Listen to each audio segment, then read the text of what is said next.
Hey everyone! Next week we kick off a new season of Future Work. And just like the past 3 seasons, where I've interviewed guests like Josh Bersin, Annie Dean, Dave Ulrich, and Ashley Hurd, we have an amazing lineup of guests to discuss the role of HR in the future of work. But one thing will be different. I won't be asking the questions.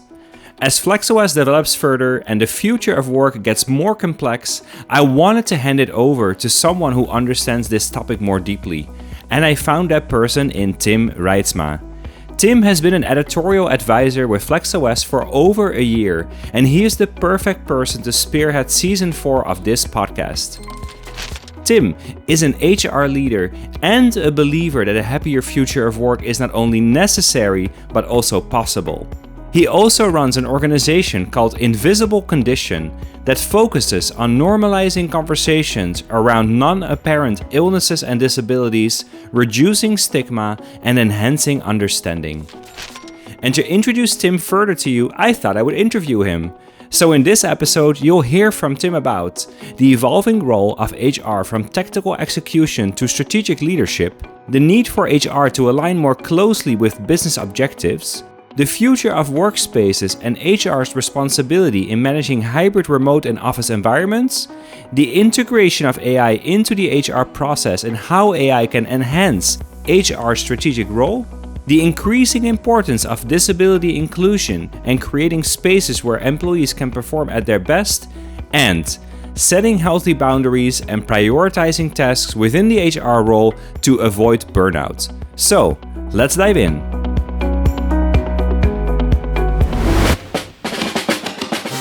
This episode of Future Work is brought to you by Tactic.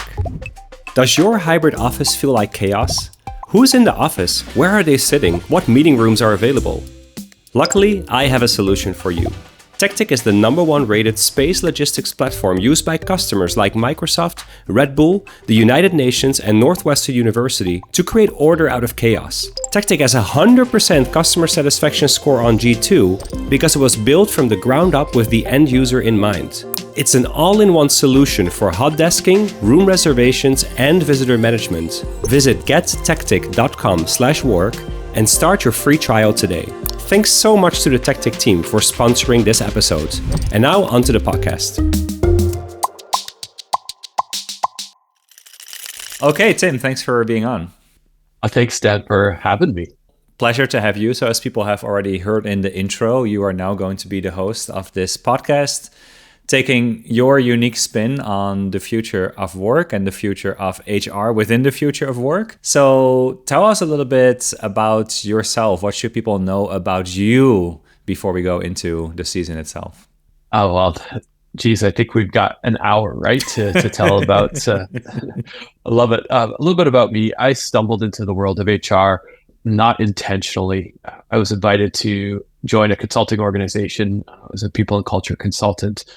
And that got me excited about connecting process, the business operations, to people. That's what I'm passionate about. At the end of the day, you can have a lot of great people, but if you've got terrible processes and terrible goals or no goals, you're going to fail. And, vice versa, if you've got great processes, great goals, great direction, but terrible people, you're not going to succeed. So I spent a bit of time in that space. I pivoted my career from operations into HR. Through that, I had an opportunity to play in the digital media space as a host and co-founder of another publication. And when that came to an end, I spun up my own side little project called invisiblecondition.com, really about disability inclusion. Not going to get into that today.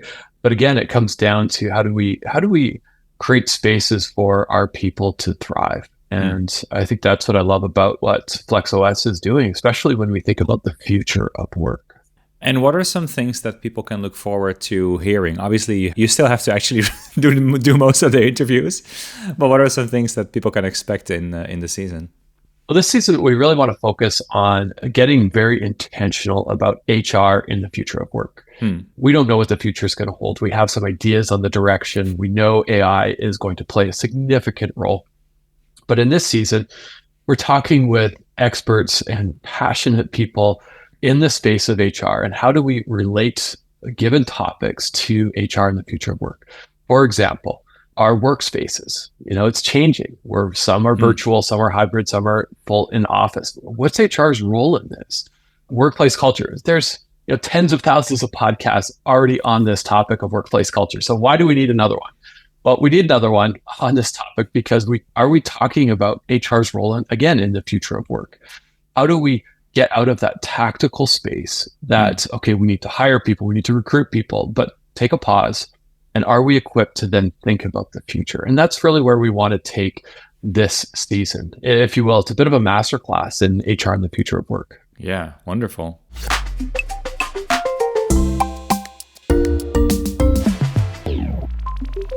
Okay, and you've spent 15 years. 15 years, you look so young, but somehow you spent 15 years building and leading great teams. And I know you have a couple of core values, right? I have them here: faith, family, curiosity, and fun. So besides the obvious question, why are there 3 F's and 1 C?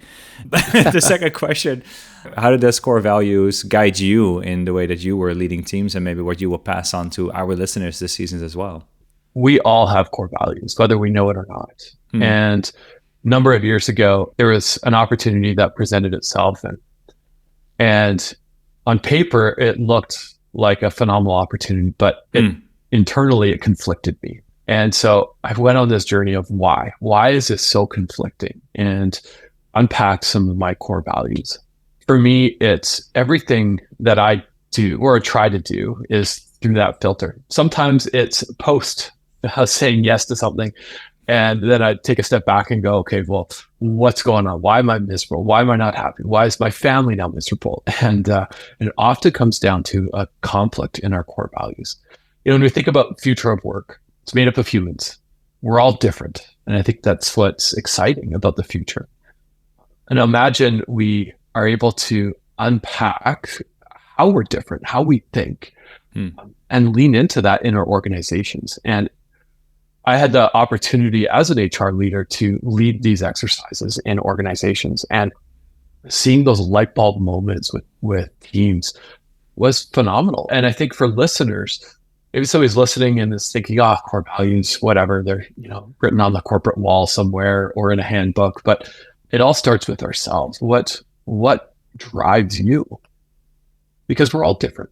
And if we're able to communicate that, and I'm very explicit about my core values, and I would encourage others to be as well, we're able to then ask good questions when something isn't sitting well with us. And I think one of my core values, and I validated this with my mom recently, how was I when I was a kid? And she said, you're incredibly curious. And I love just asking questions, not for the sake of annoying somebody. I'll leave that to our young kids, where it's just, Dad, what is that? I'm like, I have no idea. But when you get to the heart of something, the root of something, I think then we can build amazing plans. We can then start dreaming and hopefully create the space to then put that into practice.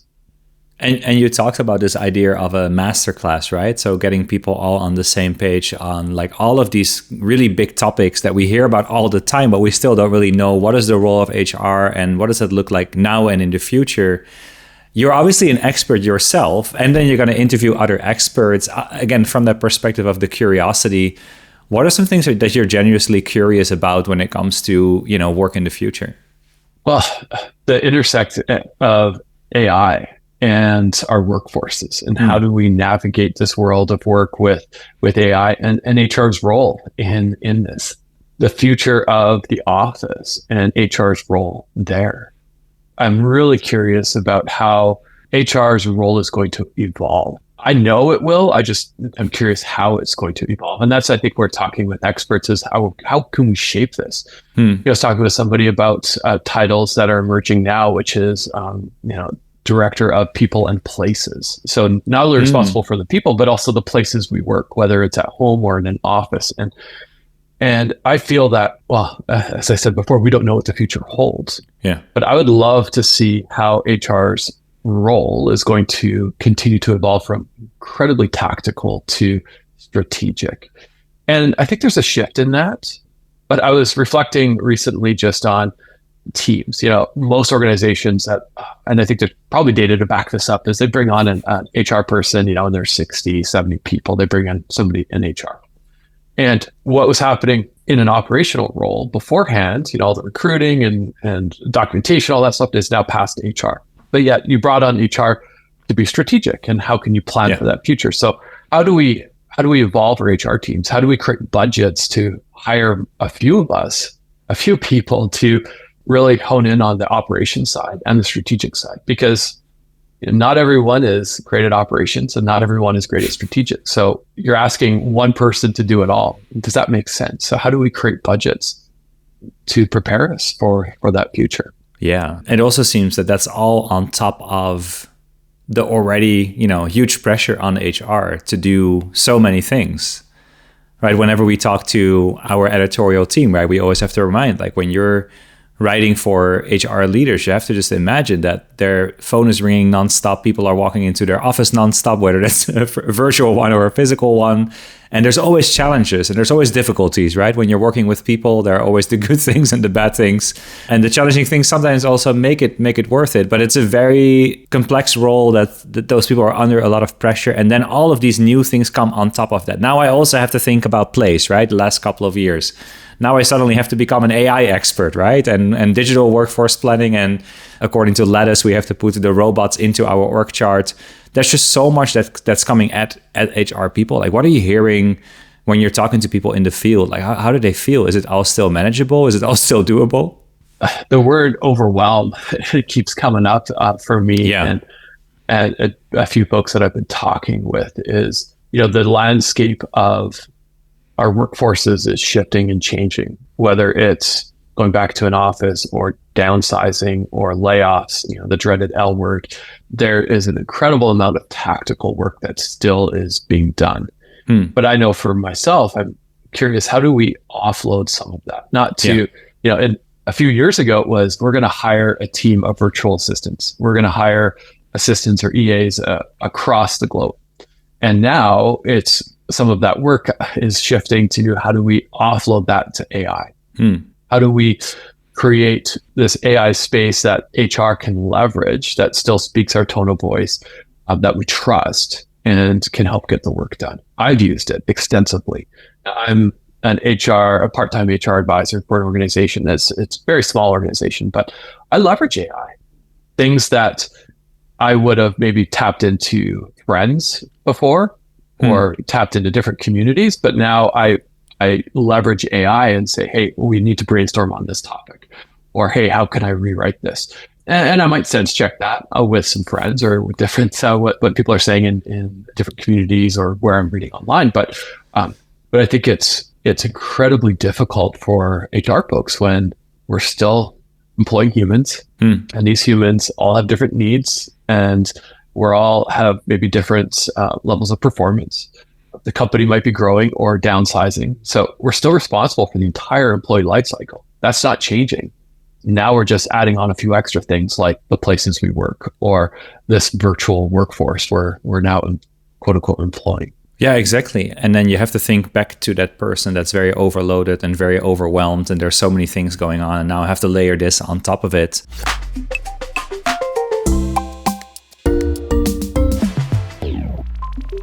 Do you see that people are looking at certain areas to prioritize that more as we're looking, it's end of 24 now, planning for 25? Like, what are some topics, other than, again, the role of technology and AI that people are looking into as, hey, these may be basic, but they're critical? I'm incredibly biased on this one, which is disability inclusion. And I'm seeing a rise in this. There's more and more people. Maybe it's because different algorithms are feeding me more and more data on this, but I still feel we've got a long ways to create workplaces where people can perform.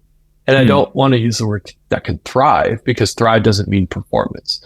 I think we need to focus on how do we create workplaces that people can perform at their best.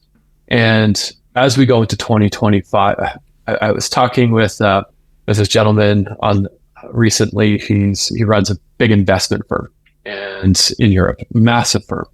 And we were talking about how numerous organizations that he's involved in that don't have the basic processes, that don't have goals, that don't have direction, complain about lack of performance, but people don't know how to perform. And so as we go into 2025 and beyond, I feel that there's going to be a bit of a shift here. And I think we're seeing it with some of the larger organizations where it's, we're seeing lack of performance. So we're all going back to the office. Where I was reading another article by another large organization saying we're not going back to the office unless it's affecting productivity.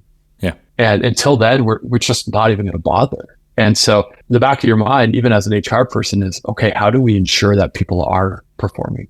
Not just put in, buy a performance management system, which I think are great. Sure, you need that, but you still need to design what performance looks like for your organization and then activate it. It seems also that the topics of HR and business are getting closer together, at least in a couple of conversations in the past season. That's really what came to the forefront. Like HR needs to understand business better. HR needs to understand the P&L, the bottom line, needs to understand why people should be productive. Are you seeing HR leaders now focusing more on making that connection with the business and also kind of demanding their seat at the table when it comes to the bigger decisions? So they're not just executing what the business wants. Like, are you seeing more of a connection there? In my small circle of HR folks, absolutely. I've heard of some friends even taking some basic business courses, basic accounting courses, to understand that language that is being used at maybe at that senior exec table, like P&L or EBITDA. What does that mean? I still don't know what that means, but it's a metric that is often used. And how does labor factor into the performance of the organization? So it's one thing to just go and hire 10 more people and things are great as we think they're great, but when you look at the bottom line, they're not. And so how can HR play a significant role in that? And just might not understand it all, but be able to ask the right questions. So when it comes to workforce planning, okay, so we want to double the company next year. What is this? What do we need to have in place to sustain that? Yeah. Who do we have to hire first? What is the key decisions that is going to go into this future?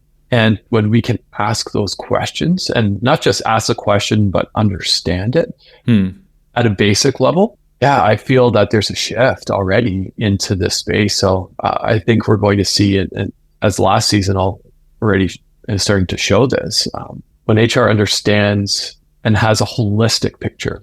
And often we want to have the picture, we're just not at the table. Yeah. So business leaders, have your HR folks there. We're smart, we're bright. We have a good pulse on what's happening in the organization and we could provide solutions. I think business needs to see HR not as a cost center, but as a value add. Value add, not a cost center. That's where HR can shine. That's where HR needs to. I mean, I think we're already there, we can, but having somebody to represent your workforce at the table and not just looking at, somebody says, okay, revenues aren't where they should be. Is the first word out of the mouth, layoffs. Like, well, what else can we trim down? What are our expenses? Is there a system that we're not utilizing that maybe we can remove? Like, what else is there that can be put into play? And often, at least from my experience, it comes down to people within the organization don't necessarily know how their role contributes to the organization's success. Yeah. So maybe we start there. And that's obviously a wonderful topic to dive into in a season where it's almost like a masterclass on all these big topics, understanding not only now, but also in the future, where can I play that really, really big and important role?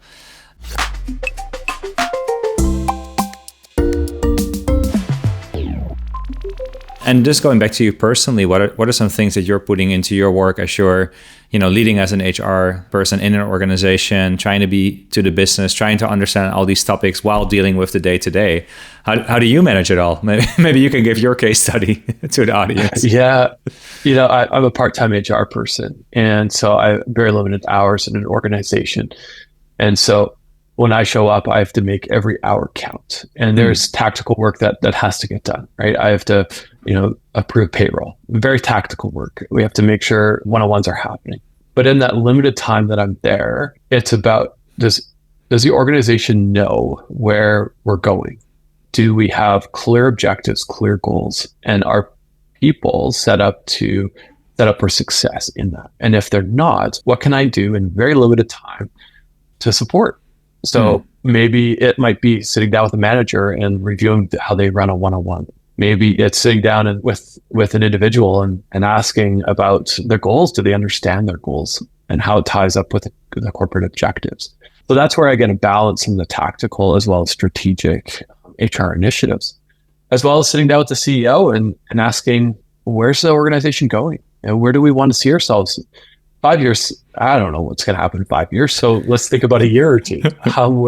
Where do we want the organization? What's it going to look like? What's it going to feel like? Yeah. The organizational size. And those are tough questions. So often take the time to sit down and reflect on that. Maybe they do it by themselves, but maybe not with others.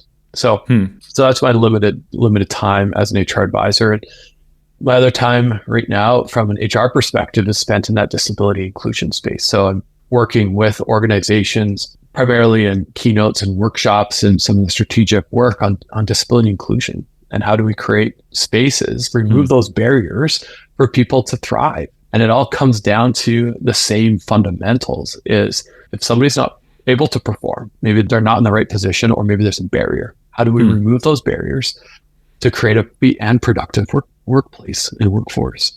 But in all of it, it sounds super proactive. First of all, you're setting very clear and healthy boundaries of, look, I'm here for only this many hours per week. And therefore, those hours need to count. So I'm going to sometimes sit with the manager to solve something there. But I also need to make time to sit with the CEO. And even in your other practice, you're sitting with companies and taking on these really big topics. You know, even if you're not a part-time employee, you can do that, right? You can set healthy boundaries, but also be very strategic where you spend your time so that you actually do have time to connect with the business and in the day-to-day practices. And of course, to check off all the things on your to-do list. Was that kind of a process of, trial and error to get to this place where you know how to manage your time and where you're trying to serve all the priorities? Oh, it's still trial and error. I say yes to a lot of things, and then right back to the beginning of our conversation, filtering it through values. And so whether it's an external client or with the organization I support, I often have the conversation of, okay, we're working together. Where can I bring the most value? Let's start there. And we might root cause that, put on my operations hat on, and it might just be treating a symptom. So let's see if we can get to the root cause of something that's going on. Because then I know, well, I can either bring the value, or I can then say, hey, I can't bring that value, but I know somebody who can. That's, to me, is really important. And I think from an HR perspective, we're going to get thrown a lot, this idea of like, hey, now you're responsible for the places we work. It's like, well, I'm not an expert there. Yeah. So owning that you're not an expert, but then, taking that initiative. There's a great book, and it's been out, I don't know how long now. It's called Essentialism. And as humans, we can only take on so much, right? Dad, you and I have talked a lot about this, is you've only got a certain number of hours in your day. Yeah. So what are you going to say yes to? What are you going to say no to? And this goes even if you're internal in an organization. So if you're an HR person or a leader listening to this is crucial, is you could only have space for so many things on your to-do list. And if you say yes to everything, nothing is going to get done. So if something new comes on your plate, what do you say no to? Sit down with your manager, sit down with the CEO, sit down with your team. Like, hey, we've got this new initiative. It trumps everything else. These 3 things now have to come off our list. Some CEO, I've worked with CEOs who do not like that. They're like, well, what do you mean you can't? I was going to say, that sounds like good advice, but scary, right? It's scary, but but you have to set those boundaries. Otherwise, how many of us have gone home and or unplugged from work and we're miserable because our brains won't shut off because we have 16 things we need to do and we've only got 8 hours to do them in, and these 16 things are going to take 36 hours. So we either work more and burn out, or we set healthy boundaries. And it all comes down to what's our vision, what's our mission, what are our values, what are our goals. And within your HR team, maybe you set that vision. You set those values within your team. As an individual, I need to sit down, and I've even thought about this over the last few days before recording this, is for some of the work that I'm doing, I haven't set a clear vision. I haven't set clear goals.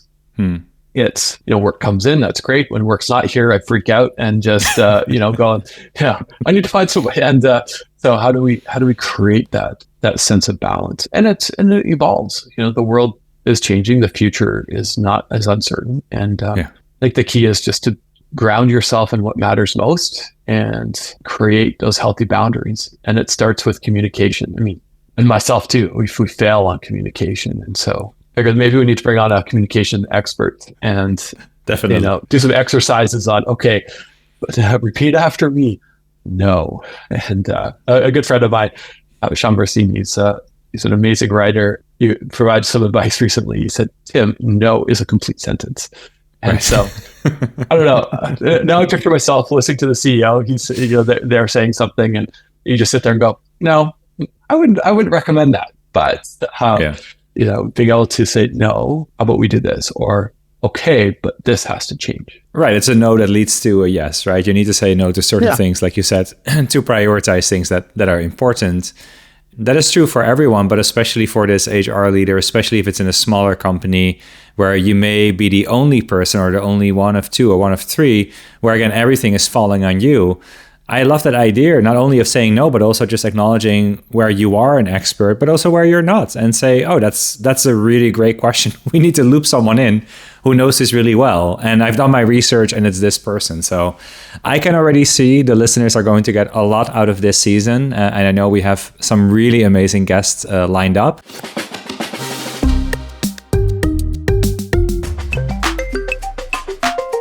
Any overarching big message that you want to share before you kick off your season? Overarching message, aside from listen to the podcast and share it with everybody, of course, that's just selfish. Let's just get curious. We don't know what the future of work is going to hold. We have some ideas on the direction. We have some amazing thought leaders, publications like Flexo has, but we don't know what it holds. So we can shape it. And with HR almost leading and driving that conversation, I think it's going to be phenomenal future. I don't know what it's going to hold, but that overarching message of curiosity. Let's just get curious this season and figure out what this masterclass is going to be together. So if somebody's listening to this and has a topic top of mind, feel free to reach out. You can reach out to Dan, reach out to myself on LinkedIn or through the publication, and let's have that conversation. And let's be curious together. Okay, Tim, thanks so much for being on, and I cannot wait to listen to the season. No, I'm excited to be invited to host this season, and it's going to be fun. Okay, thanks so much.